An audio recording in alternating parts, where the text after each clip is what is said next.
కాకినాడ జిల్లా తూని మండలం తూర్పు కనుమలలో కొలువై భక్తుల పాలిట కొంగు బంగారంగా వెలుగొందుతున్న శ్రీ శ్రీ తలుపులమ్మ తల్లి ఆలయంలో రాజగోపుర శిఖర ప్రతిష్ఠా మహోత్సవం అత్యంత వైభవంగా జరిగింది.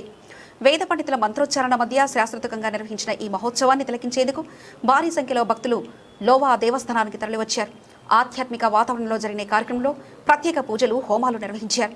దేవస్థాన చైర్మన్ పెంటకోట భాస్కర సత్యనారాయణ, ఈవో విశ్వనాథరాజు ఆధ్వర్యంలో భక్తులకు ఎలాంటి అసౌకర్యం కలగకుండా విస్తృత ఏర్పాట్లు చేశారు. శిఖర ప్రతిష్టతో ఆలయ మహోత్సవం మరింత శోభాయమానంగా నిలిచింది. తుని నియోజకవర్గంలో ఉన్నటువంటి తలుపులమ్మ అమ్మవారు దేవస్థానం చాలా ప్రసిద్ధిగాంచింది. మరి ఈ తలుపులమ్మ దేవస్థానానికి భక్తులందరూ కూడా అన్ని రాష్ట్రాల నుంచి ఈ అమ్మవారి ప్రాంగణంలోకి రావడం, అమ్మవారిని దర్శించుకోవడం ఎన్నో సంవత్సరాల చరిత్ర. ఎందువల్లంటే ఇదంతా కూడా మంచి వాతావరణం. మరి ఇటువంటి ఈ వాతావరణంలో ఈ ప్రదేశంలో ఉన్నటువంటి ఈ తలుపులమ్మ అమ్మవారి ఇక్కడ దేవస్థానం ఇక్కడ ఉండడం, దీనికి గాను తుని నియోజకవర్గంలోనే ప్రఖ్యాతి పేరు పొందిన అటువంటి దేవస్థానం.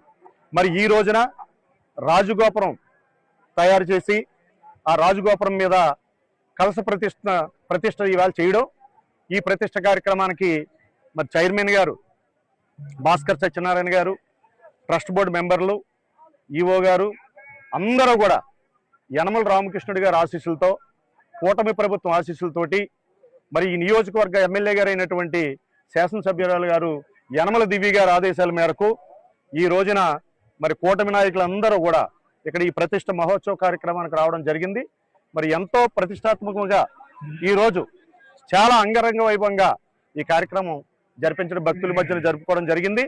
మరి దీనికి గాను ట్రస్ట్ బోర్డు సభ్యులకు గాను అందరికీ ప్రత్యేకమైన ధన్యవాదాలు తెలుపుతూ, మరి ఈ దేవస్థానం మరింత అభివృద్ధి చెందాలన్న ఉద్దేశంతో ఈ 2 సంవత్సరాల్లో ఎమ్మెల్యే గారు యనమల దివి గారు ఇక్కడ సుమారు ఒక 12 కోట్ల రూపాయలు ఇక్కడ ఇచ్చి ఘాట్ రోడ్, 2వ ఘాట్ రోడ్ కానీ, అలాగే రిటర్నింగ్ వాల్ కానీ, ఎందువల్లంటే రాళ్ళు గట కింద పడకుండా రిటర్నింగ్ వాల్ కానీ, అలాగే ఎస్కలేటర్స్ కానీ భక్తులకు ఇబ్బంది లేకుండా సౌకర్యంగా ఉండాలన్న ఉద్దేశంతో కాటేజీల వరకు ఎక్కడా కూడా కాలుకు మట్టమంటుకోకుండా సిమెంట్ రోడ్లు, సీసీ రోడ్లు నిర్మించడం కానీ ఈ 2 సంవత్సరాల్లో కూడా చేయడం జరిగింది. అలాగే తలుపులమ్మ దేవస్థానం నుంచి మన హైవే వరకు రోడ్డు కూడా చాలా చక్కటి రోడ్డు వేయడం జరిగింది. భక్తులకు ఇబ్బంది లేకుండా, వచ్చే ఇతర రాష్ట్రాల నుంచి వచ్చే భక్తులకు ఇబ్బంది లేకుండా కూడా ఆ రోడ్డు కూడా నిర్మించడం జరిగింది.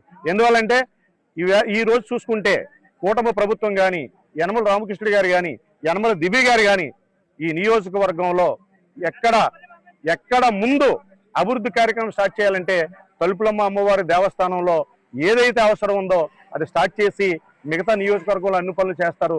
అందువలన ప్రతి ఒక్కరూ ఇక్కడికి వచ్చిన భక్తులకు కానీ అందరికీ కూడా పేరు పేరున మా ధన్యవాదాలు, నమస్కారాలు తెలియపరుస్తూ, మరీ ముఖ్యంగా ఈ అమ్మవారిని ఇక్కడ ఈ కలశ ప్రతిష్ఠ కానీ, ఈ రాజగోపురం కానీ ఇవన్నీ కూడా ఇంకా చూడలేనటువంటి భక్తులు ఎవరైతే ఉండిపోయారో వాళ్ళందరికీ కూడా మీ మీడియా ద్వారా చూపిస్తున్నందుకు, ఆ అమ్మవారిని, ఈ రాజగోపురాన్ని, ఈ కలశ ప్రతిష్టని మీరంతా కూడా ప్రసారం చేసి చూపిస్తున్నందుకు మీకు కూడా ప్రత్యేకమైన ధన్యవాదాలు, నమస్కారాలు తెలియపరుస్తూ, మీకు ఆ అమ్మవారి ఆశీస్సులు నిండుగా ఉండాలని జర్నలిస్టు, రిపోర్టర్లకి, అలాగే వచ్చిన భక్తులకు కానీ, అలాగే చైర్మన్ గారికి కానీ, ట్రస్ట్ బోర్డు మెంబర్లకు కానీ అందరికీ కూడా ఆ అమ్మవారి ఆశీస్సులు నిండుగా ఉండాలని